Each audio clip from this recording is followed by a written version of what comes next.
Hey everybody, I'm Jalen. And I'm Cacie. And these are the Jalen and Cacie stories.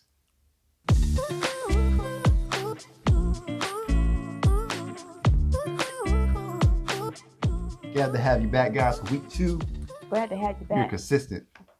Praise Glad to God. have you back. You're doing this, man. You hit the very rhythmic. Ooh, I hit the battery pack there. Sorry, guys.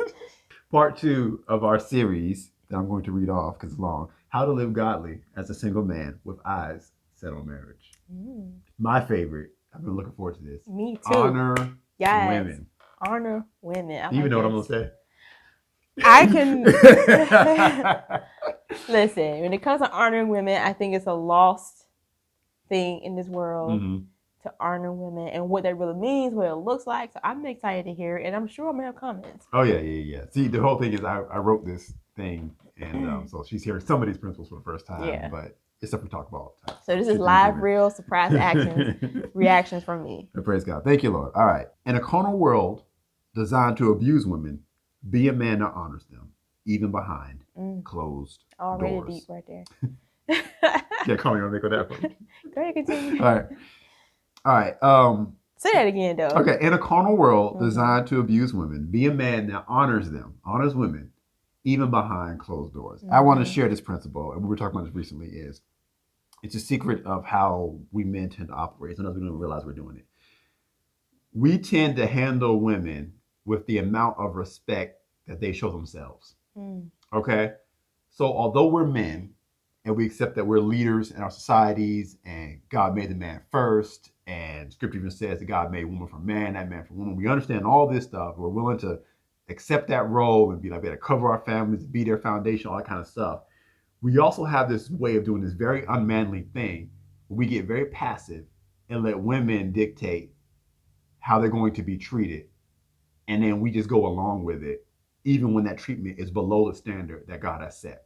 So basically you're saying that if a woman would allow herself to be misused or, talked to in a certain way that's inappropriately, and just because she allows it, you take advantage of that and go along with it. It's the reason why Hooters exists.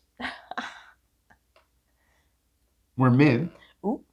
We're Christian men. I mean, obviously using the nation of America, like that, but we allow it to exist. Some people don't know what Hooters is. If you don't know what Hooters is, it is a restaurant that sells wings. They're popular for their wings, but they're most popular. The marketing is based around women and their bodies and what they dress wear. Certain way and all dress certain way. So the thought process is that's the name Hooters. They got the job. They desire to dress this way. They're designed to show off their bodies. So if I look or if I appreciate the artistic beauty of this woman's body, she put it out on display like that. She wanted that attention. What am I doing wrong? What you're doing wrong is you're being a punk. Yeah. Because you're not being a man. You should have a self-rule. You should have a standard of morality that has nothing to do with anybody else. You handle people according to a certain way that God set in his word. And even if someone else doesn't handle themselves with that same level of respect, you still handle them that way because that's who you are. Right. And see, the problem is you're not a leader. You're not walking in leadership because you don't have any sort of moral code that you live by. All right. It's the excuse for use of pornography. And I'm going to really one day get really in depth with the secrets and the devil behind pornography. But the idea is, it's a victimless crime because I'm just watching myself. I ain't hurting nobody. I ain't going out looking for women. But these women signed up for it. They're getting paid for it. Blah, blah, blah. It's okay to demean them in this way and watch them be demeaned. But you should have a standard higher than that. As a Christian man, what everyone else in the world does, whatever. But as a Christian man, you should have a standard that's nothing to do with how they're handling themselves.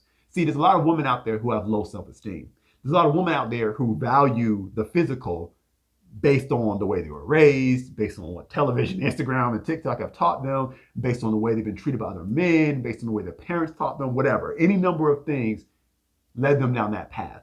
But just because they think that that's the most valuable thing about them, and maybe they dress themselves in a way that's provocative or revealing, that's designed to draw that attention, and they wear tight things or revealing things, that should have nothing to do with the fact that I'm not going to value your physical over everything else, because that is just not right. Well, because we got men who rap about, sing about women's bodies in a very objectifying way. And so women feel like this is what I have to do to get this particular kind of man's attention. So it's both sides are at fault at this. Men are dishonorable behind closed doors and in public as well. Women, they dress or they do certain things to get attention or whatever. You can say what you want to say, but that's really what they're doing. And so we feel like it's sort of men don't feel like they have responsibility or they should be punished. Yeah. For treating a woman in a certain way that's dishonorable or disgraceful because, of course, like you said, she wanted it because she presented herself this way. Because she doesn't have any value enough to value herself in a certain way. But you're a Christian. Yeah. You know the inherent value of every human being that God placed on them. You know that someone's better than this. Now, it's not your job to try to teach that woman that. Yeah. She's a free will agent. She can be and do whatever she wants to do. Okay? It's not your job to try to rescue her, try to be a Superman, to try to teach her something. Because that's a trap too. Trying to be every woman's Superman. That ain't your job. But as far as the way you interact with this woman, as far as the way you interact with her and hold her to the standard of who she actually is, how God sees her. Because you're always a representative of God. Isn't that we are ambassadors for Christ? Reconciling the world, isn't that our job? So be that always. And so even if this woman is mishandling herself and is even trying to get your attention, trying to come on to you in some certain way, disregard all that because you are still a representative of Christ and you're supposed to handle them the way Jesus sees that person. I mean, just because women throw her boobs in your face doesn't mean you have to touch it or you have to respond to it or act. The Bible talks about running. Run away from temptation. Just run. Turn away. We are so afraid. We're talking about this today. Yeah. People are so afraid to offend other people that they will keep themselves in a scenario that will cause them to compromise. Yeah. And it's like there is nothing, especially in the marriage life, there's nothing that I will not do so extreme that will keep my marriage from being compromised. That will keep my marriage from being compromised. There's not a man that I know that I've ever encountered that ever got the impression that I was open to their suggestions, open to their lines. I have people to talk to me, want to talk to me, but I've always made it very plain and clear, no, there is no you getting in this. This is, and before I was married, no, you don't step to me that way. And I've made it very plain and clear, either by what I said to them, my response to them, or my lack of response to them. Plenty of times, men be whistling at me, calling at me, and I would just look straight forward, act like I didn't hear them, see them. And that bothered them more than anything else. Like, I just made a point. I'm not responding to that because I'm no cow. I'm no animal. You don't just whistle at me and I come to you like a dog. No. I want to talk about men who behave that way, but my assumption is those are all unsaved men who aren't watching this channel. Folks do it too. But on the off chance that there's some saved man who is dumb enough to think that catcalling and watching women's butts as they walk by and trying to say, hey, and can I get a smile? If there's any Christian man who happens to have stumbled across this video, let me put you in your place right now. There is no woman on planet Earth who is obligated to speak to you. No. There's no woman on planet Earth. Women do not exist for your pleasure. And I've talked about this before, but this is default programming of male men, like men, who, this is default programming from Satan that treats every woman that walks in a room as if they walked in for our benefit. And so we look them up and down, we evaluate what we like and don't like and all of that. And then we go about our business. And we'll do that internally. That's that whole behind closed doors thing. We don't necessarily say anything about it. That's something that goes on. That's wrong. And then there's the next level of, all right, I'm going to try to holler at you. As if, here's the truth. The default sinful carnal man wakes up with the objective to have sex today. This man's not necessarily in a relationship. He may be in a relationship, but he may not be. But it's just this. It's like a ongoing program. On your phone, you got certain apps that just always run all the time, just like a system app. It's a system app that runs a carnal man that's just constantly, like an animalistic level, looking to have sex. And so when they see a woman, they almost feel this obligation to try to see, is this woman going to have sex with me today? As if it's that simple. Unfortunately, sometimes it is. And you're wondering, why is this man hollering at me? Why do they think that I'm going to respond to this? Because 9 times out of 10, women don't.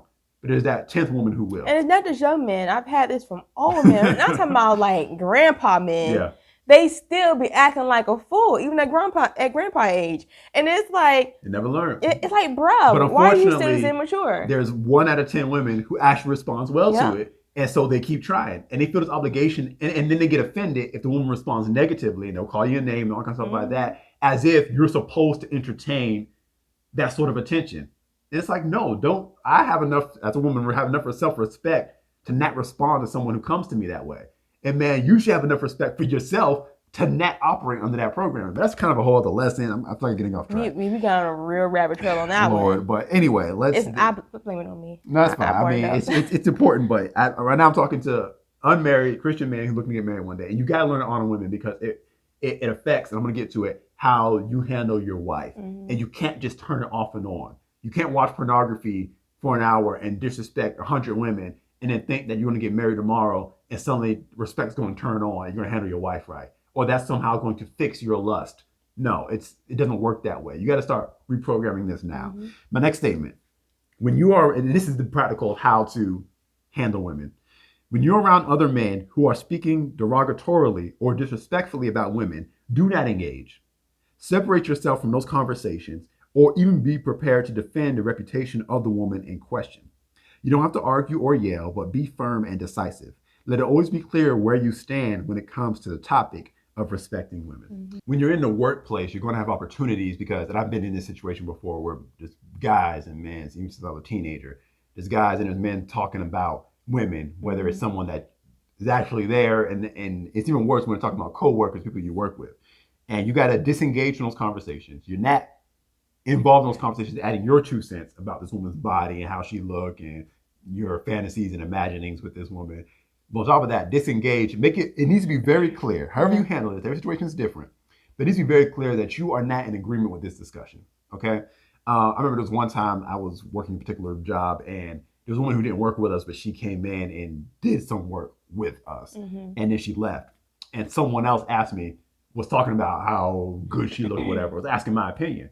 And I responded, I said, why you ain't ask me how I felt about how she did her job? Why you ask me that? Why are you asking me about her appearance? You know?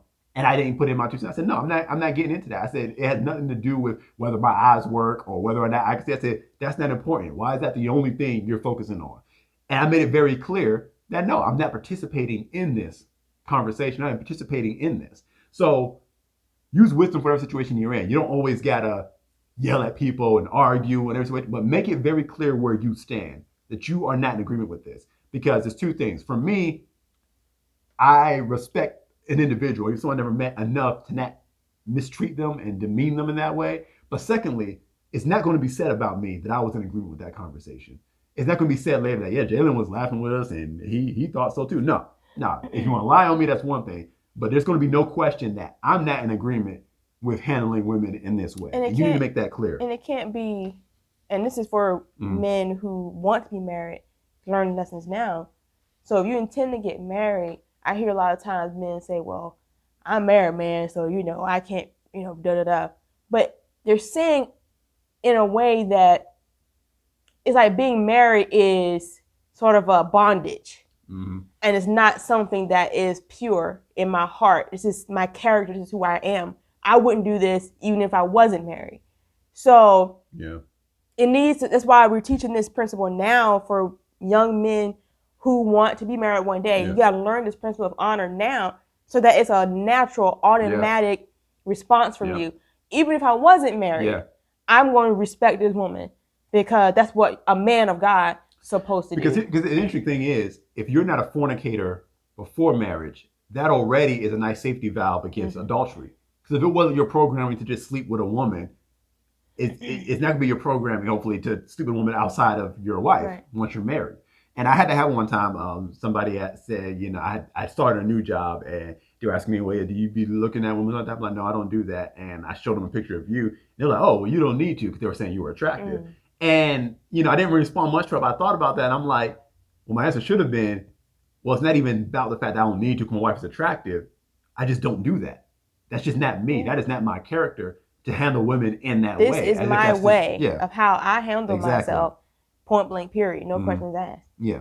And sometimes you may have to defend a person if it's someone who works with you and you hear men talking like, no, don't do that. Like, this is someone we work with. Like, that's not Right. Like you may need to do that in some cases, for the Holy Ghost. Because what's funny, a lot of people like that, they have mothers or daughters, sisters, and if somebody was to demean their significant other, they ready to fight. Yeah.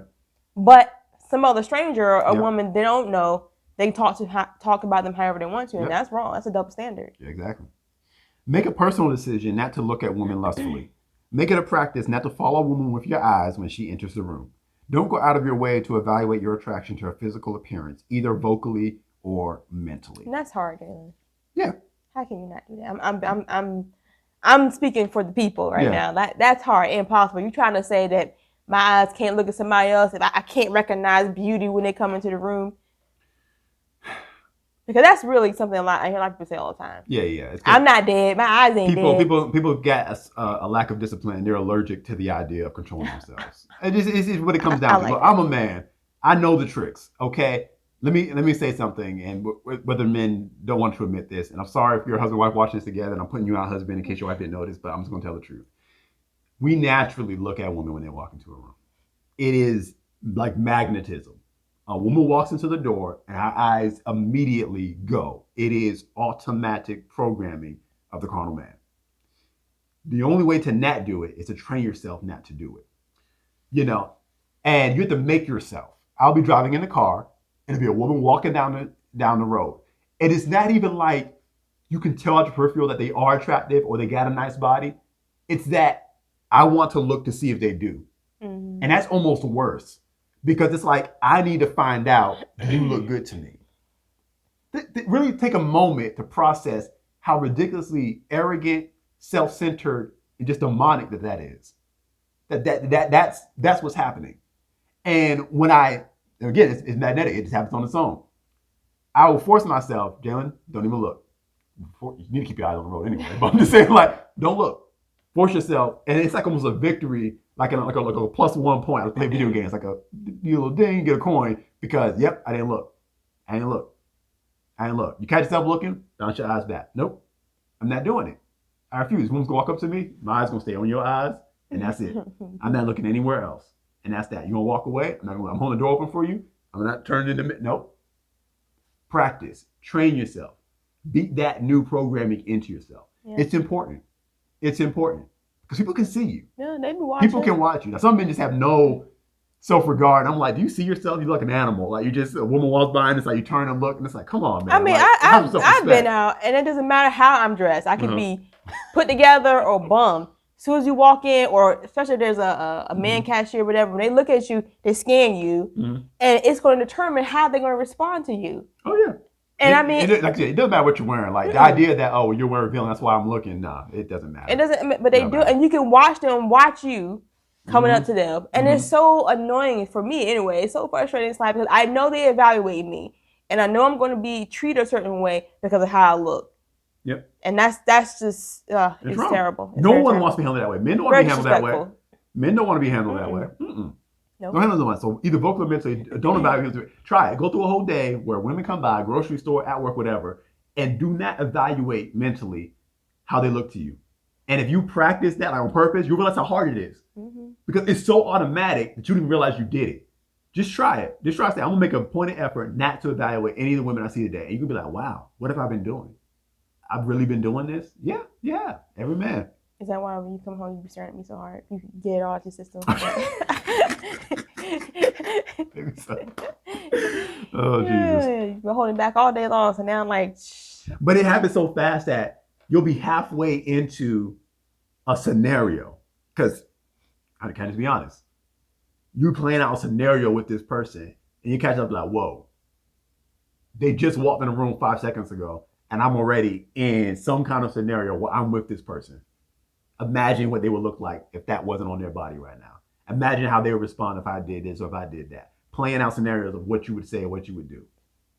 You think it's okay because since you're a Christian, since you're married, I can't do this in real life, so I'm going to just play it out in my head. It's just a private little pleasure for myself. It's not okay. It's not. It's not okay because it's framing how you respond to and think about women, and it's going to frame how you respond and think about your wife. Yep. I'm getting to that point. Amen. Honor the women you interact with on a daily basis with respect and dignity. Be chivalrous as much as you are allowed to be. Set boundaries in your interactions, both face-to-face and across digital communication, so that you don't cross the line of platonic friendship. All right, let's break this down one by one. Honor the woman you interact with on a daily basis with respect and dignity. What she's not handling herself with dignity? You handle her with dignity. It doesn't matter how she responds with everyone else. You have women who are very, you can tell, they're loose. They don't have a sense of physical boundaries at the touch and things like that, and blah blah. They want to give hugs. Everybody gives hugs on the job. You just don't do that. Put your hand out. People will catch a signal eventually. Yeah. I'm just gonna shake your hand. Like, nah, I'm good. They're like, well, why don't you want? What about that? Be man enough to have a code. If you got to practice what you're going to say, practice it out. But don't be like, well, that's just too weird, or I'm going to be ostracized on my job. Be a man, man up, stand up, and have a code, have a moral rule about how you handle yourself around people. But I don't handle you that way. Maybe every other man does, but I don't handle you that way. And then, like I said, be chivalrous. That's something that's kind of dead, and feminism tried to kind of kick that out the door. It doesn't matter what everyone else believes. You can hold open the door and things like that as much as people are allowed to be. If a woman doesn't want any help with anything, that's cool. I tend to ask nowadays, do you need help with that? You want to help lifting that? I work a job where sometimes people pick up material and a woman picks something up and they got to carry out the door. If it's heavy, I'll say, do you want assistance? She says, no. Okay, cool. I'm not going to force it on her, because there's even a way of doing that in a way where you're just trying to force your way on a woman, because this is just what. You want help? Yes, no? Okay. Respect the person's boundaries. Respect their boundaries. And then create boundaries that you force other people to respect with you. And I say, make these boundaries, not just face-to-face, but digital communication. I could get on a rabbit trail, and I really don't want to get into it about texting. But men, stop texting women who aren't your wife. Just stop.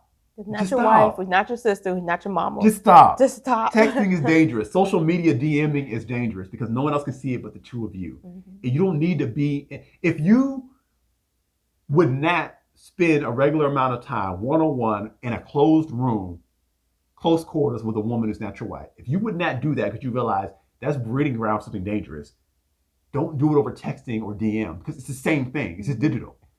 Because no one else is there. No one else is watching it. No one else sees the conversation. It's just the two of you talking. It's equivalent. Texting a woman one-on-one is equivalent to you closing a door and being in a locked room with a woman where no one can see what you're talking about. And I feel like people take even more liberties because they feel like nothing's ever going to really spark off because, like you said, we're in different parts of the world or wherever. She's down the street. She's not in my face. So I can say and say things in a funny way. Oh, I'm just joking about whatever, but you're really not. You're sowing those seeds, and it's very diabolical. A lot of people have gotten in a lot of trouble for DMing or texting somebody, and then all of a sudden their whole life is just blown to pieces. I just don't open the door. Don't open up the opportunity for texting. Something needs to happen. Let it be said over the phone if it's a work-related thing. And what happened to be accountability? If you have to text another woman, even if you're not married, you need to put somebody that's accountable, like your sister, your mama, somebody you trust, or another friend of yours. It could be one of your guy friends, whatever, and say, hey, I'm texting so-and-so. And you say, well, that's too extreme. I'm grown. I don't need to do all of that. But it depends on what kind of character you want to have in your life. You want to be accountable. I mean, we say it all the time. Within marriage, we do it. But we are so serious about that. I'm not going to handle business with another man and my husband not know about it. And if it's a situation where I got to call or text, he's going to be in that text message. He's going to be on that call. I don't group chats. Group chat. That's why they invented it. Like, I'm going to make sure that my husband has his eyes, and not because I'm afraid I'm going to do something, but it's to keep that boundary line so the devil can't have no room, and for that person on the other end to realize that there is no chance in hell that you're going to get to me inappropriately. Yeah, I mean, you get single men in the church, there's groups and like that, and then you have a female person who is a friend, and you have to text it. Why can't there be a group chat amongst all the friends? What about that? We're just talking person. Yeah. Whatever. And if you're feeling romantic feelings, like, dang, I'm okay. Well, we want to get married? Let's talk about that. We can just take it to the next level then, rather than playing these games that can lead to issues. Keep stuff in the light. Oversight. Keep stuff in the light, and it will always keep you safe. Keep it in the light. Exactly. All right. Set boundaries. Next point. Don't watch pornography. It's not okay, ever. Easier said than done for some. I understand that. We're going to do a series on that at some point. We have to, because it's a big issue in the church. But pornography will, always, must, shall damage your respect and understanding. That's important. Your understanding of women. If you've been trained to understand how women respond sexually or just in life based on pornography, you don't understand women. It will lead you to objectify women even to the smallest of degrees. Even when you acknowledge that porn is a fantasy, it still impacts your perception of reality. Why is that? Because porn actually affects your brain. You think that I know this is fake. I know that ain't real. I know they're putting on a show. You can say that, but your brain is believing it and receiving it. And you begin to create scenarios of how women should respond based on how they're responding in pornography or even in television. I've even I told my father in personal life, understanding just how much social media, these trends and these challenges, and then the shows you watch on Netflix, things like that, are trying to teach you how men and women interact and how easy it is to go from point A to point sex and what women will respond to and what they like. And there was a lot of things just from Instagram that I thought, from reading comment sections, that I thought women would like sexually. And then I got married and realized that my wife is not all the other women that I'm reading about. Everyone is different. And so you'll think you're learning from sex, okay, this is what women like, this is how they respond, this is what it means to have good sex, and I'm gonna do all this in the bedroom, and find out none of it works. And most times people lying anyway. Yeah. They're not even telling the truth. Yeah. So pornography, it is affecting how you see women, how you value women. It's also creating a standard of what you like in a woman's body that you would not have had without pornography. And so you end up being married to someone who doesn't match the profile of which you like pornography. See, this is what you thought. You thought you liked a certain style of women. And so when you started watching pornography, you searched out those styles. No, what happened was you started watching pornography and it built a style of woman that you preferred in their character, in the way that they behave, whether that's domineering, whether that's submissive, and then in the type of body that they had, and then in the way that they would handle in response to a man. And then you built that and it's all tangled up together. And then you get married to someone who invariably is not going to match that thing 100%. And so you end up dissatisfied because they don't have sex with you the same way that their woman in the pornography was having sex. She doesn't respond to you the same way, doesn't look at you the same way, doesn't approach you the same way, isn't as responsive as quickly in the same way as you saw in pornography. And since that's the only thing you have to go off of, you can't turn that off and close that door and say, well, I'm just going to throw all that out the window and just go into my sexual relationship with my wife blind without bringing any of that in. No, it's in your brain. You can't dial it out. And you're going to compare to that, and you're going to wonder why your wife is broken instead of understanding that these women are broken and your wife is probably normal. She may have some issues, but the first issue you have is comparing her to all these women who are putting on a show because you are not watching people having sex. You're watching people do things that simulate the appearance of sex. And let me help you understand what I mean by that. That's deep right there. Daniel Craig played James Bond. He's the last person to play James Bond. And so we look at that and say, oh, he's playing James Bond. No, at no point in his life has he ever played James Bond. What he has done, and I'm saying this from a filmmaker's perspective because I have a background in filmmaking, what he has done is got in front of a camera, and when they said action, he would throw a punch. And then they would say cut, and then they would do that 10 more times till it looked right. Then they move the camera and do the same punch again from a different angle. And then they would get a stuntman in to do the jump off of the train. And they would do that a billion times. And then they'd have Daniel Craig say some lines, and then they rewrite the lines when they come out right. And then they'd have Daniel Craig do a scene with a woman where they're kissing and things like that. And then when it didn't look right, then they would do it from another angle. And they would do this from another angle. And what happens is an editor then goes into the editing room and puts all these shots together and creates what looks like James Bond and presents it to us, the viewer. And we look at it and say, man, Daniel Craig does a good job playing James Bond.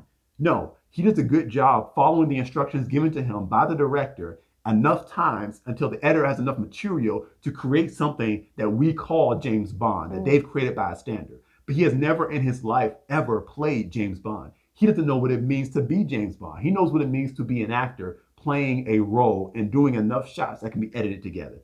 It's the same thing with porn. They're not actually having sex. It's like, well, and I'm going to get graphic here, but aren't there certain parts being placed with other parts? Yes, that's not what sex is. That's just parts being placed with other parts. And they do it enough times from enough angles with enough shots and edit stuff together until it looks like a complete sexual interaction. But it's not sex. It's two people doing enough actions from enough angles and then an editor putting it all together to look like a complete sexual experience that has never been replicated between two real people anywhere in the world because it's not possible, because it had to be edited together to get that way. So you're not watching sex. You're watching the simulation of something that when edited together looks like sex. But these people are not having sex. But you see what has been edited and put together, and you think that is what sex is. I'm going to go try and do this, and I expect my wife to respond this way, and I expect to be able to perform this way. But you can't because no one has ever done it. The people you're watching never did it. It was just edited to look that way. So you've never actually seen sex. That's really deep. That's really powerful. And I don't know if people watching right now can really accept the gravity of what you just said. So they may have to sink in a little bit. But we live in a world that's so fake. Yeah. You know, or we've been presented a world that is fake. Our world is real, but Instagram, social media, I say Instagram, but social media in itself has presented filters on everything that we do. So we chase this filter life, we chase all this stuff, and we learn how to interact with other people. And in this case, a man to a woman by what we see. And using James Bond as an example, and I know it's kind of old school for some people now, but back in the day, James Bond was the dude. He was the guy. And every man wanted to be James Bond. But in light of what you just said, the actor himself ain't never been James Bond. They might be nerds, you know? But so now we tailor our life and we demean women, we treat women that way, and we think that's the way women want to be treated. And 9 times out of 10, no woman wants to be treated that way at all.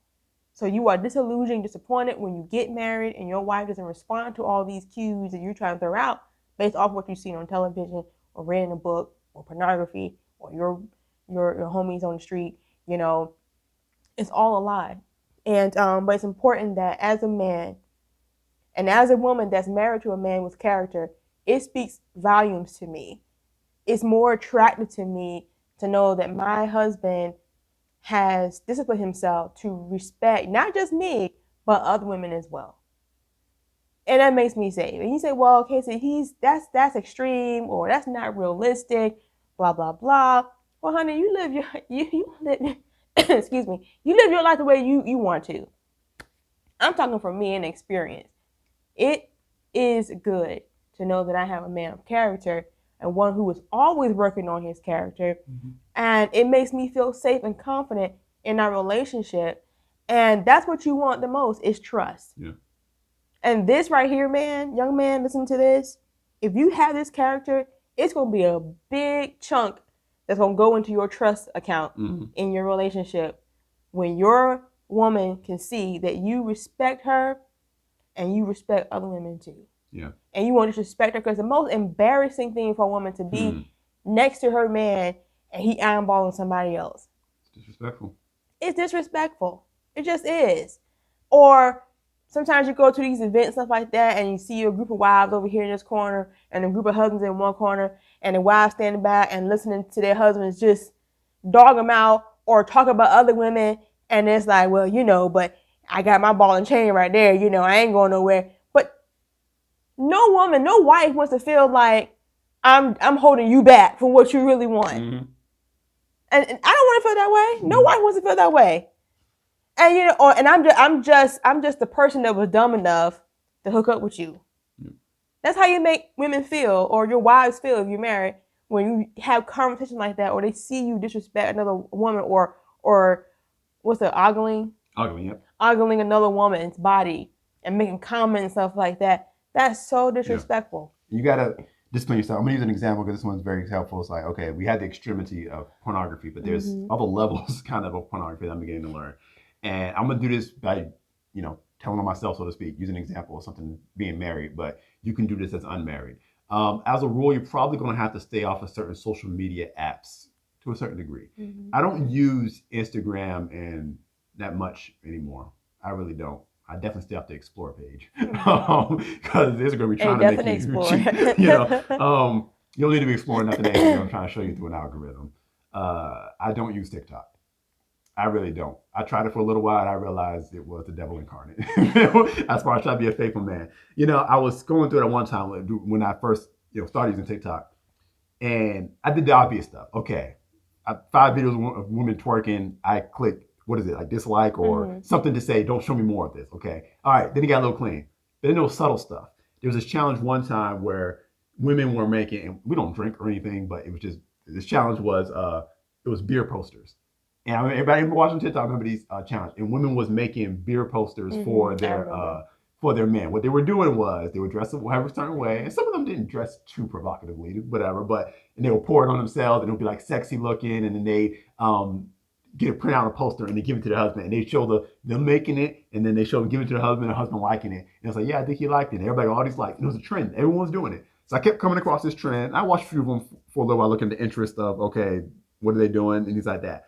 And then I stopped because, for one, I didn't even look at women like that anyway. But something happened. And I'm good at catching my thoughts now. I analyze my thoughts real well now. But the root of a thought began to take place of, what if Cacie would ever do that for me?